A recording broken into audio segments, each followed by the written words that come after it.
Good morning, friends. Let's sing a morning song together out of the gray hymnal, hymn number 155, Circle Round for Freedom. I invite you to rise in body and or spirit. The lyrics will be posted up here on the screen, and if you're joining us online, you can find the lyrics posted in the chat.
Good morning. Welcome to the Olympia Unitarian Universalist congregation. We envision an interconnected world that is healthy, just, and loving. We commit to live out our mission to empower and embrace, welcome and wonder, bridge and become. Thank you for being here today. It is great to be together. My name is Kurt Hill. I prefer he, him pronouns, and I'm a member of the worship arts team. Joining me in worship this morning is our affiliated community minister, Reverend Carol McKinley, our music director, Troy Fisher, and our director of community and faith development, Sarah Lewis. I don't know who Sarah Fisher is. But she's not with us today, at least as far as I know. Hoi. Hoi. Wow. I don't know where that came from.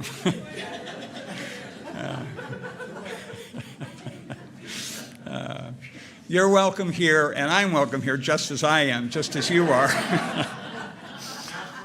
Yeah, right.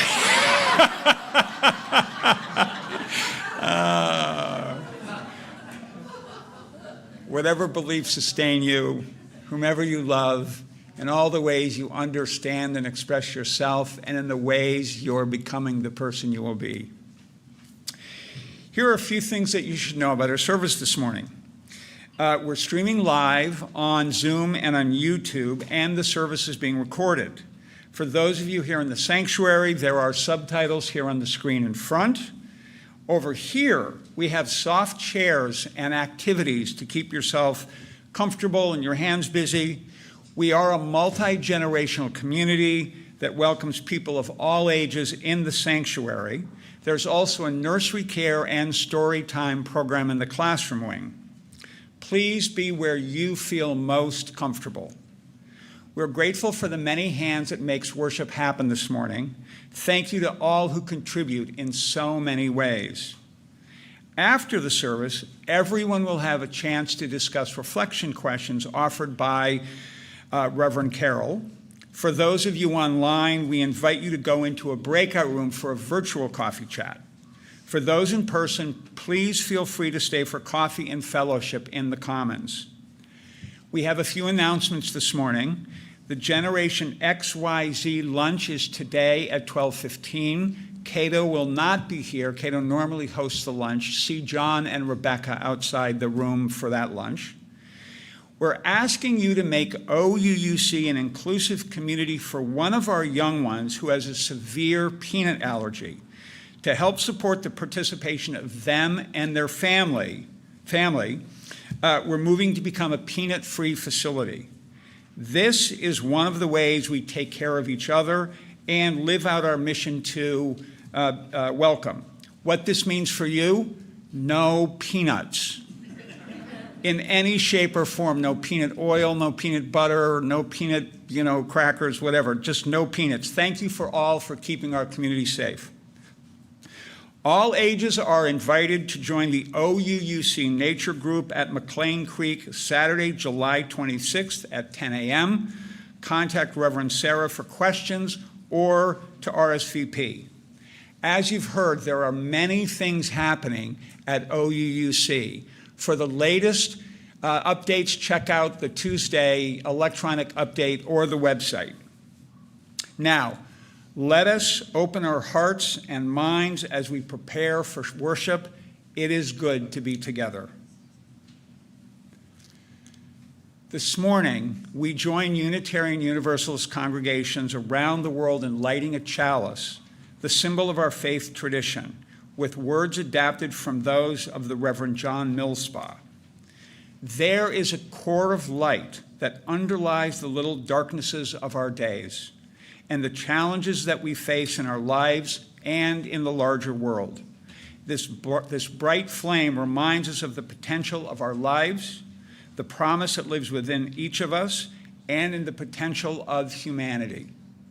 Let us hold before us this core of light, recognizing it as sacred within each of us and at the center of the life we seek to build together.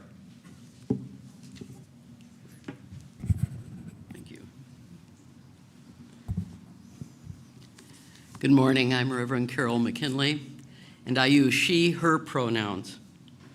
I have white hair, red rimmed glasses, and I'm wearing a white top and a stole that has olive branches and a dove, the symbols of peace. Our opening words are adapted from those of the Trappist contemplative monk Thomas Merton. We are living in the greatest revolution in history, a huge, spontaneous upheaval of the entire human race, not a revolution planned and carried out by any particular party, race, or nation, but a deep, elemental boiling over of all the inner contradictions that have ever been, a revelation of the chaotic forces inside everybody.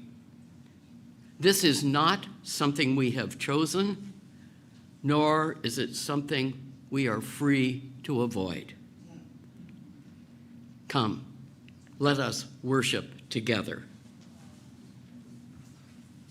And let's sing together again out of the great hymn book, hymn number 170, Holly Near's wonderful, "We Are a Gentle, Angry People." If I use the word zipper song, do you know what I'm talking about? A zipper song is a song that just has a little phrase that repeats over and over again, and each verse has a new little phrase. And so in this song, we are a gentle, angry people, we are a justice-seeking people, we are young and old together. And when we sing a zipper song, it's a great time to stop worshiping at the altar of the Holy Screen. It's wonderful to sing together, but it takes a little more courage to take your eyes off the screen and put your eyes on me and your eyes on each other. Maybe even turn around and sing to the people behind you, sing to the people next to you, and it will be a transformative experience. And I would say that to you even if you had one of the holy hymnals in your hand, to look up and let's really relate to each other. I invite you to rise in body and our spirit, and let's really sing together, shall we?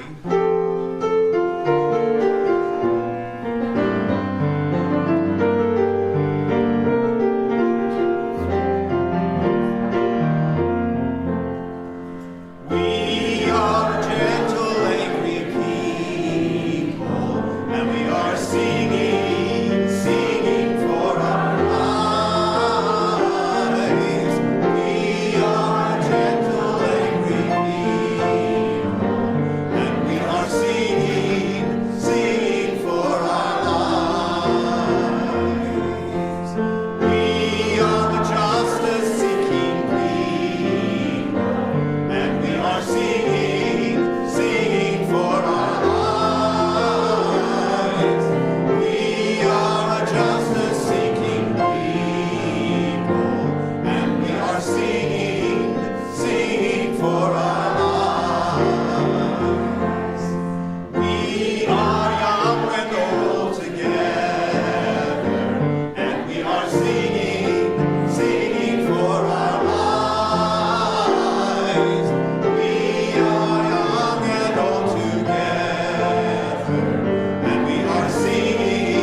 Good morning. The story that I have for you today begins 200 years ago in 1825. And a lot of things were different in 1825. One of the big things that was different is that enslaving people was still legal in parts of the US, including the city of Baltimore, where our story begins, with the birth of a baby named Frances Ellen Watkins. Now, when Frances Ellen was born, her mother thought she was the most beautiful baby ever, which mothers typically do, but also thought that Frances Ellen was very lucky. And in fact, her mother kissed her on the head and said, "Frances Ellen, you are one of the luckiest babies in the world because you are born free." And Frances Ellen, being a baby, didn't really know what that meant, so probably just said "gaw" or something. But her mother knew. Her mother knew that other African-American babies like Frances Ellen in the same city that they were in were born enslaved. And so her mother said, "Someday, Frances Ellen, someday all children will be born free. All will be free someday." Well, when Frances Ellen was a little bit older, she went to a school, and one of her teachers was her uncle, William Watkins. And in addition to teaching the children their alphabet and to read and write, he also said, "Children, you are so lucky. You are some of the luckiest children because you get to go to school." And they nodded and agreed because even at age 5 or 6, they knew. They knew that it was against the law to teach enslaved people to read or write. They knew that many, many children did not have access to schools. And the girls, like Frances Ellen, knew that they were double lucky. Because while many schools would not teach African American students, many other schools would not teach girls of any color. And so they agreed when William Watkins said, "Someday, children, someday I dream that all children will get an education. Boys and girls, black and white, all children." Well, Frances Ellen got an education, and she studied hard. She learned to read and write, but she studied English and Latin, mathematics, history, geography. She studied so hard because she knew she would not be able to stay in school as long as she would like because it was expensive and her family needed money. And so at age 14, Frances Ellen stopped attending school and went to work. She worked for a Quaker family, helping with the cooking and the cleaning and the watching of the children. And one day as she was hanging up the laundry, she said, someday, all people will be able to stay in school and not have to go out to work at my age." Well, even with working, Frances Ellen continued to read and write. And at age 20, a book of her poetry was published and sold in stores. And people who bought this book could not believe that a black woman had written it. Many people said, "This was written by a woman? A black woman? No way." And Frances Ellen Watkins said, someday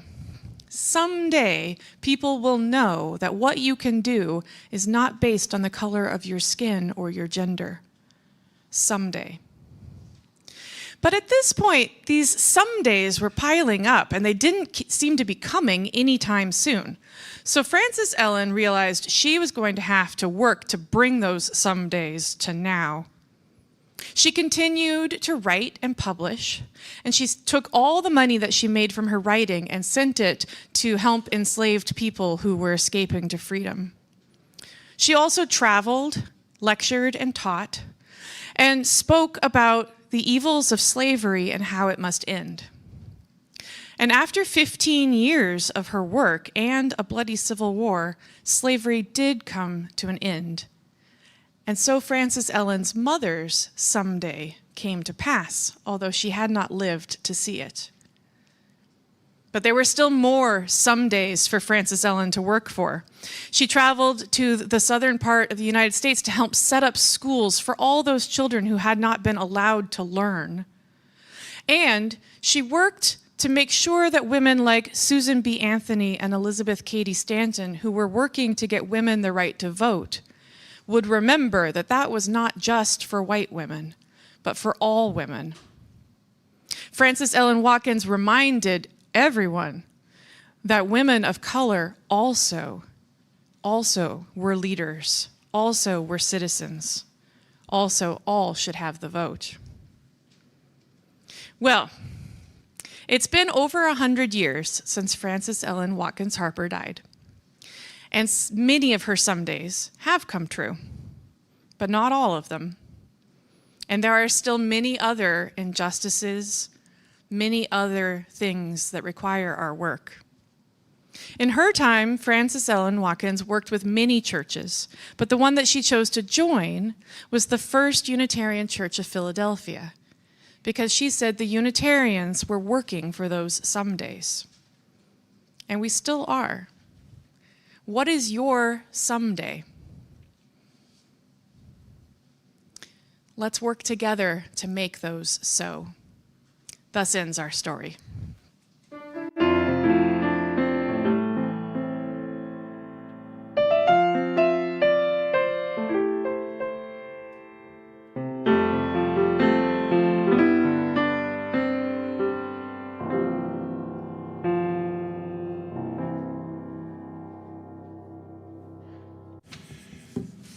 Each Sunday, we engage in the spiritual practices of generosity and gratitude by joining together in service of our community and to something greater than ourselves.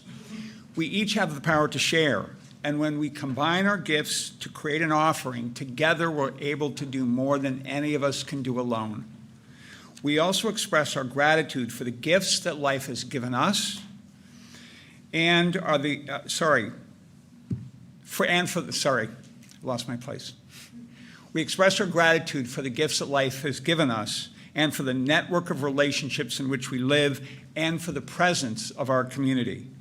If you're new or visiting us for the first or second time, you're our guest, and we don't expect you to contribute. However, if you're moved to do so, your gift will be gratefully received. The offering here collected does two things. It helps support the ongoing work of the congregation, which is, of course, supported by your regular pledges. And this offering supports an organization that serves our community in harmony with our Unitarian Universalist values. Our Share the Plate organization for July and August is GRUB's Growing Home Collective. This is what they share about their work. Garden Raised Bounties Programs, or GRUB, Growing Home Collective, centers the reality that Black people's huge contribution of genius, highly skilled, and stolen labor was crucial in creating the United States. Including a reparations-based approach, Growing Home Collective reduces barriers for Black people to access GRUB programs, resources, and leadership opportunities. Led by an advisory group with Black staff and community, by and with for Black people to center Black self-determination, creativity, and lived experience. May the offering now be generously given as it is gratefully received.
Thank you for your generosity and all the ways that you share your gifts. This morning, we do what humans have done for all of our existence. We gather in times of worry and anxiety, and in times of celebration and joy. We come into our community bringing all that is on our minds and in our hearts. Let us open our hearts to the complexity of life as we place stones in the water of community. You will hear a drumbeat. Allow its resonance into your body. It is the heartbeat of life, the heartbeat of community.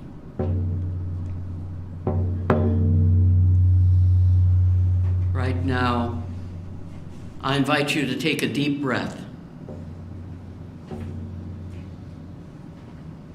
Feel the air in your body. Feel the earth beneath you. Feel the warmth of connection.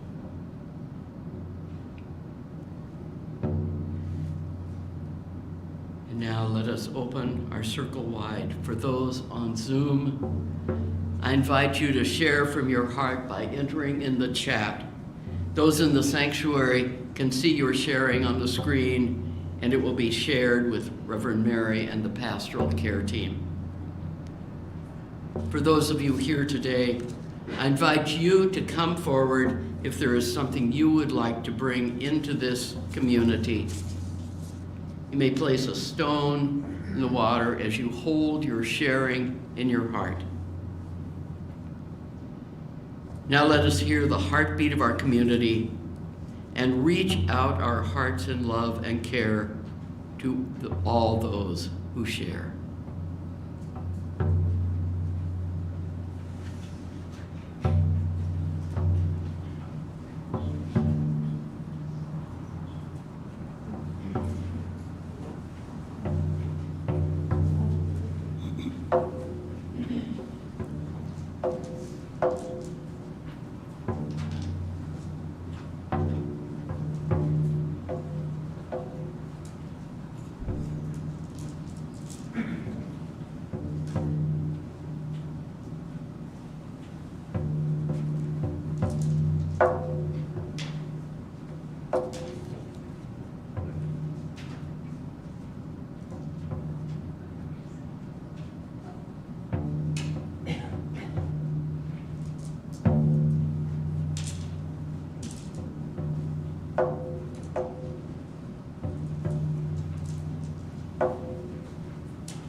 We place a stone in the water for all that has been shared online, that has been shared from the heart.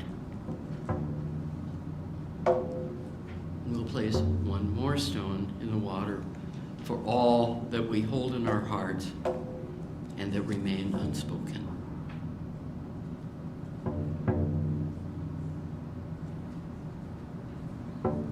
We hold together all that has been shared. May you feel yourself witnessed, and may you know yourself beloved. Now let us hold all those who shared, hold them in our hearts and minds as we come together in prayer and contemplation with these words adapted from the Hindu Upanishads by Satish Kumar.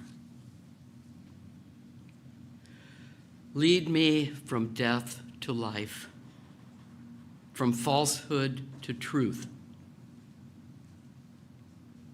Lead me from despair to hope, from fear to trust. Lead me from hate to love, from war to peace. Let peace fill our heart, our world, our universe. And now, let us hold a moment of silence together.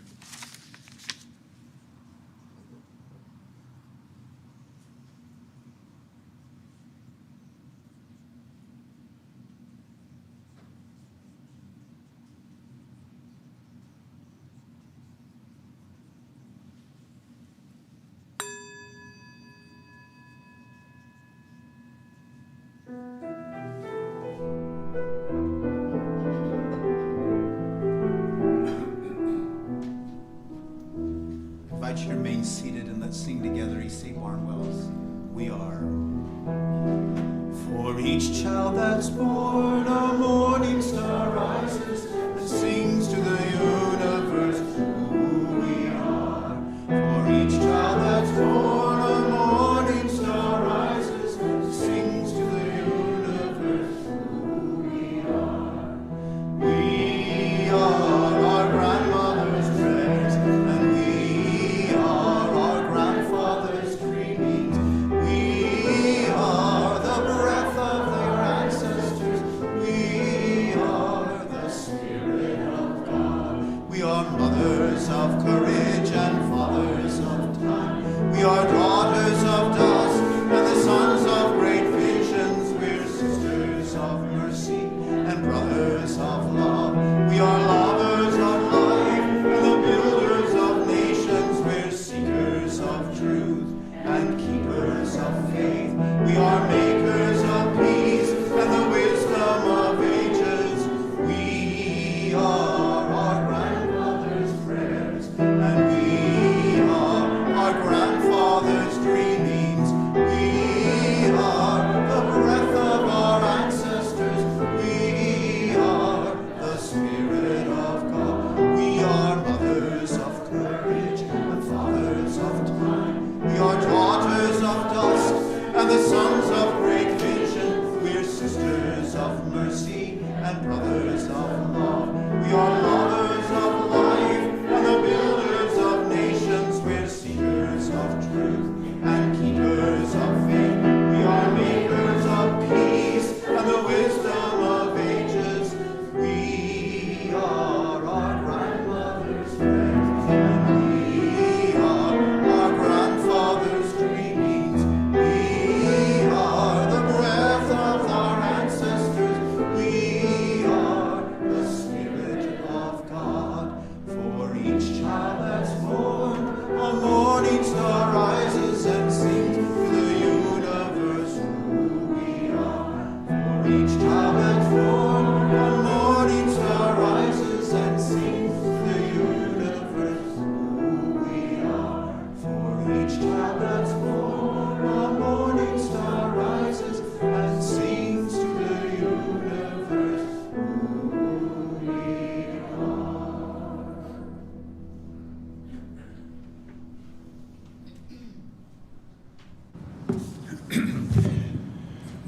Today's first reading is from the Declaration of Independence, July 4th, 1776.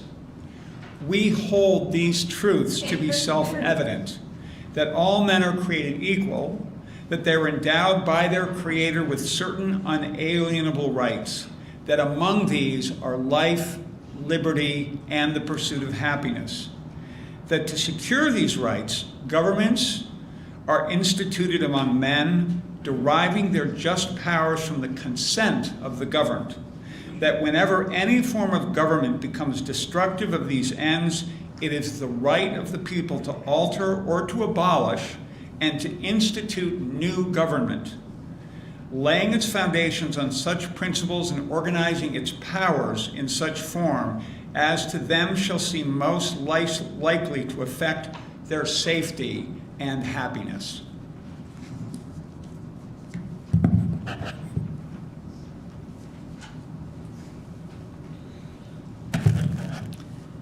Our second reading is from the words of Frederick Douglass, the 19th century abolitionist and social reformer. Those who profess to favor freedom yet depreciate agitation are people who want crops without plowing the ground. They want rain without thunder and lightning. It must be a struggle. Power concedes nothing without a demand. It never did, and it never will. Let's take a moment for silent reflection.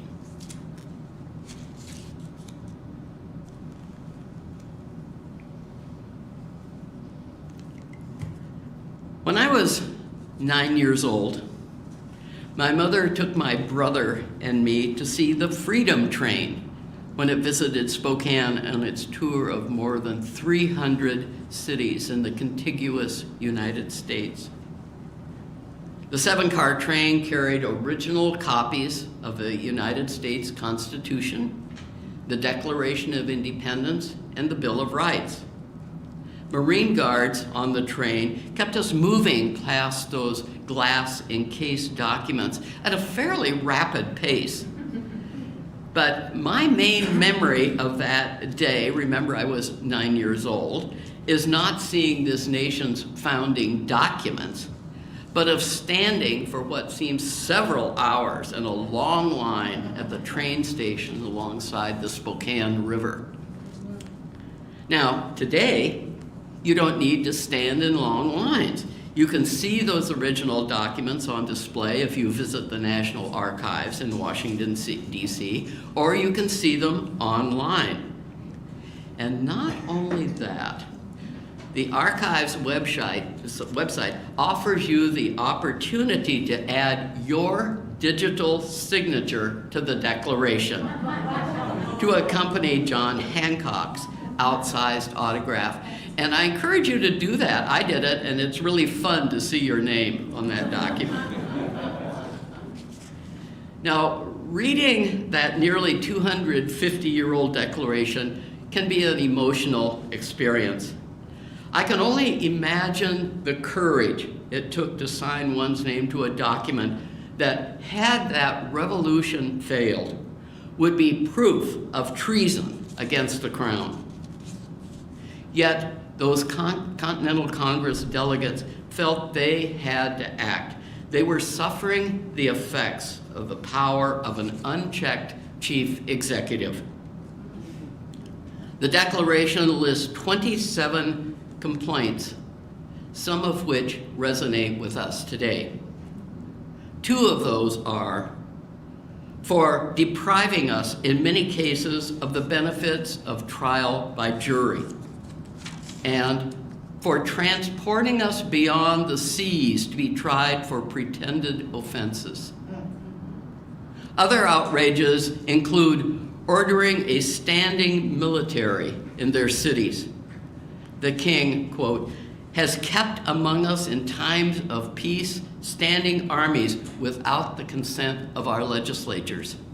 He has affected to render the military independent of and superior to the civil power. Read 2 of the colonists' 27 complaints against the king.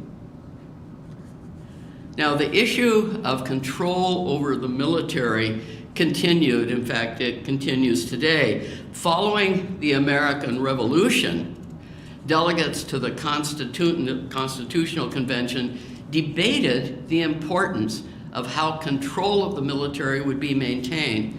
And at that time, James Madison cautioned, "The means of defense against foreign danger have always been the instruments of tyranny at home." The dangers posed by unchecked executive power was very real to those signing the Declaration. They were willing to risk their lives to challenge that power, and then to come together to create a government that provided limitations on that executive power, a government in which they had a voice. As Thomas Jefferson holed up in his Philadelphia boarding house to complete the writing task assigned to him by the Continental Congress, he was not starting from scratch. He incorporated ideas from Virginia's Declaration of Rights, which of course he had had a hand in writing as well. He took words from that declared all men, yes, that day limited to white men of property, are by nature equally free and independent, and have certain inherent rights, including the freedom to enjoy life and liberty. Virginia's Declaration of Rights affirmed that all power is vested in and consequently derived from the people, that government is and ought to be created for the common benefit, protection, and security of the people and its community. The Virginia Declaration, like the Declaration of Independence, was an expression of the values held by the movers and shakers influenced by the 17th and 18th century Enlightenment. Values of liberty, tolerance, and representative government.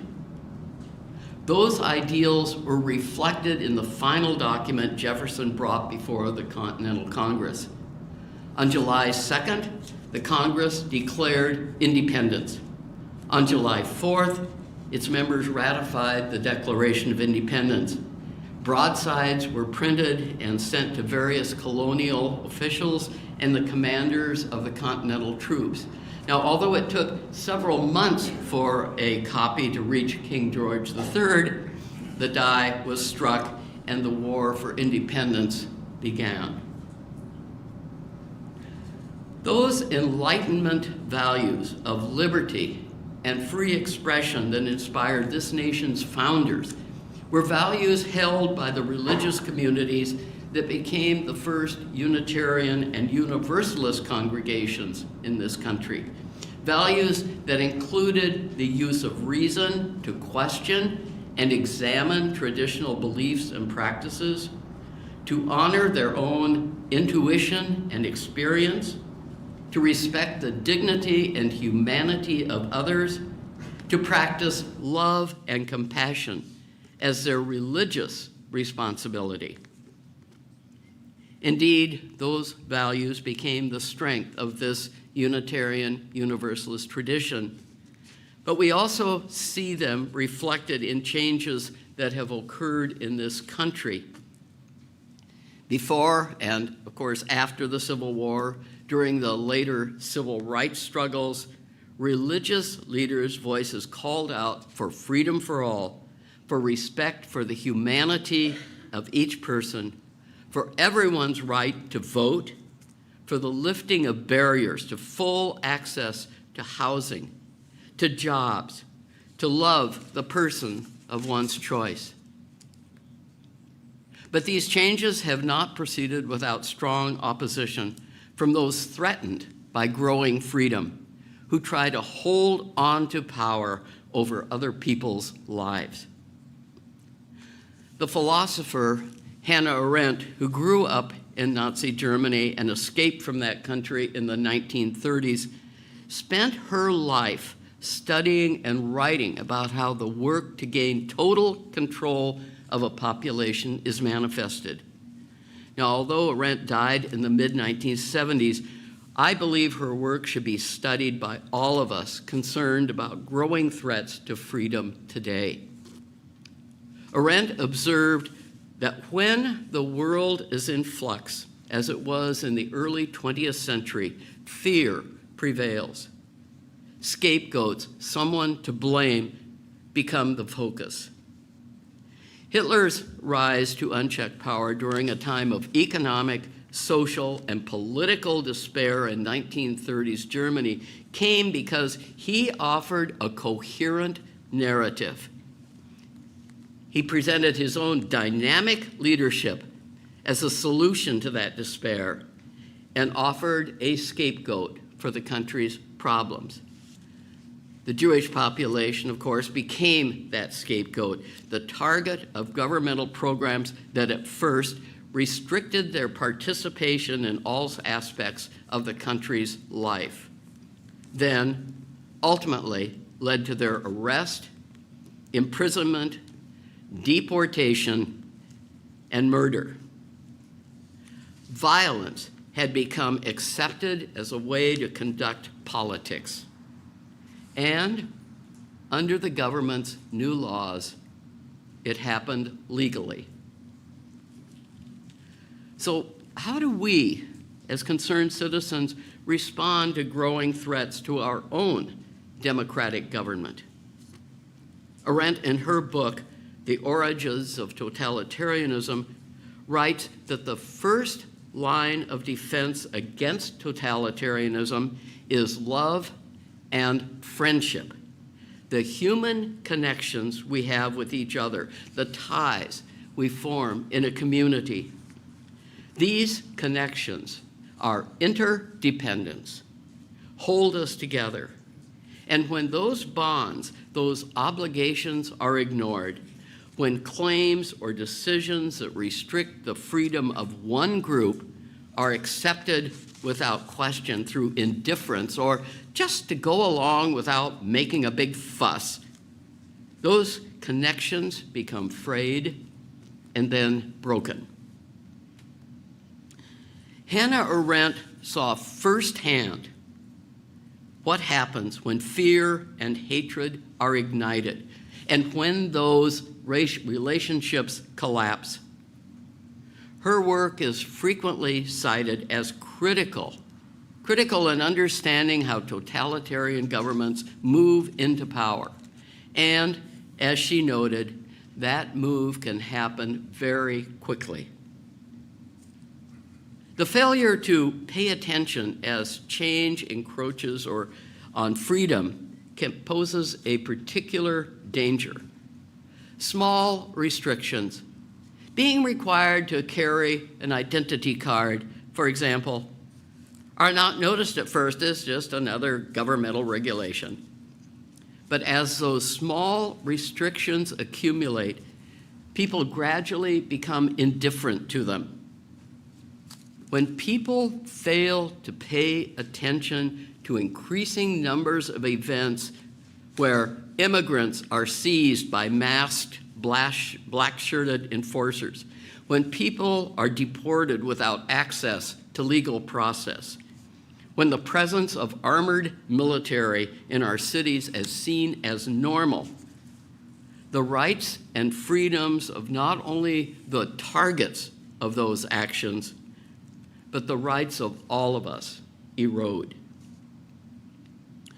Hard-won freedom, after all, does impose obligation.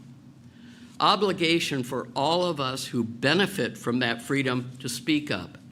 Speak up for foundational political values for those who have less power in this political environment. And as part of a progressive faith tradition, we as Unitarian Universalists have the responsibility to speak out, to demand accountability from our elected officials, to call for adherence to the rule of law, to provide for those marginalized in this society. Our religious values call us to support freedom for all. Our relationships impose that obligation to pay attention to what is happening, to not accept claims or decisions that affect all without question, to never stop reminding our elected representatives and also our neighbors that laws rest on the consent of the governed, not on mandates from an all-powerful executive. We have an obligation to use our reason to question executive decisions that present warnings of tyranny. Hannah Arendt's work, helpful in understanding the dynamics of totalitarian power, is often cited by respected analysts like journalists Anne Applebaum and Masha Gessen, and the historian Timothy Snyder. And these three are among those who all study the spread of totalitarianism today. Snyder, in his book On Tyranny, 20 Lessons from the 20th Century, offers a number of ways for citizens to respond to that spread. Each of Snyder's 20 lessons hold particular relevance for us today, and I encourage everyone to read his book. Each lesson is important, but today I want to speak to only two of Snyder's observations. Believe in truth and be a patriot. Believe in truth. But what is truth? It's not always what some want to hear. We've seen in recent years how denial of facts has turned lies into truth. That an election was rigged, that a highly infectious disease will simply go away, that criminals are streaming across this nation's borders, posing as refugees. Despite verifiable evidence, these lies repeated over and over become an administration's truth. And tyranny wins when what is true is rejected in favor of what one wants to hear. Snyder observes, to abandon facts is to abandon freedom. If nothing is true, then no one can criticize power because there is no basis upon which to do so. Each of us as citizens must trust our observable experience, our own ability to discern what is true. And we must continue to speak out and urge others to speak out and challenge those who are intent on turning their lies into truth. Another of Snyder's lessons, be a patriot. Earlier this month, this country celebrated the Declaration of Independence, and we can join all those who are tireless in demanding this nation's leaders live up to its founding ideals. As individuals, we are asked to be our best selves, holding to universal values, not only hoping this nation can be better, but wanting to be part of that work. Snyder writes, democracy failed in Europe in the 1920s, 30s, and 40s. It is in that history and that experience that reveals to us the dark range of our possible futures. A patriot, says Snyder, a patriot says that it could happen here, but that we will stop it. Any time, including today, is the perfect time to be a patriot. Especially now, when society becomes less stable and more uncertain, we as individuals and as members of a faith community may be tempted to be less bold, less courageous, less outspoken. However, boldness and courage are not optional for those who cherish freedom, and justice. They're how our values keep us grounded, how they guide us in how we live. In the next few days, reread the Declaration of Independence, all of it, including those 27 grievances against the British monarch, and recognize the timelessness of those colonists' expectations. The Declaration is not just a political document. It is a moral document, setting forth what those delegates to the Continental Congress expected from their government. Fairness, a voice in decisions about their lives, freedom from unjust laws and the oppression of human rights. Yes, the Declaration of Independence is indeed a moral document. So go back and read those nearly 250-year-old words and talk with your friends and family about how they remain true for each one of us today. They speak out, and you speak out, when you observe tyrannical acts committed against people and against this earth. Your voice is your power to use for good. You can be an example of America, of what America can be for all those who come after us. Because each one of us is called to be an example for today and for the days to come, to live faithfully in this nation, in this world today. And to do that, let us hold before us a faith that sustains us, even when times are difficult. Let us continue to hold up the beauty, the worth, and the value of each person, even in a world that sometimes seems indifferent to that value. Let us continue to experience joy and fulfillment in our relationships, in our communities. And we may not have the freedom train to visit these days, but we can celebrate independence and interdependence in our families, in our communities, right here in this congregation. Today and every day, may we continue to hold love of others, love of justice, love of this earth at the center of this tradition and our communities.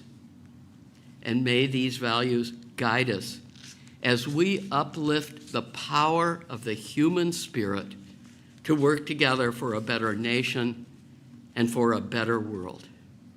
Amen, and so may it be.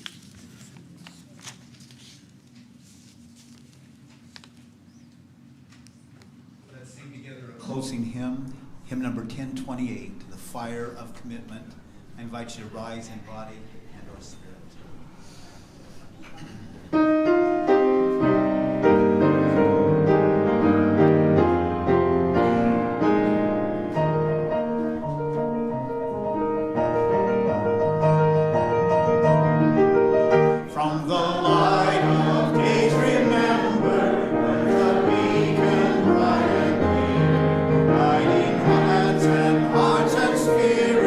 Into faith set free from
we close this service and extinguish our chalice with these words. As we go from this community where lives touch, hope stirs, love moves, let us remember the words and seek to emulate the deeds of this world's justice seekers. For it is here in this holy community that the love of justice and the spirit of truth come together. Now, let us go into the world on this beautiful July Sunday, committed to live into the eternal values of freedom, equity, and love. Amen, and so may it be.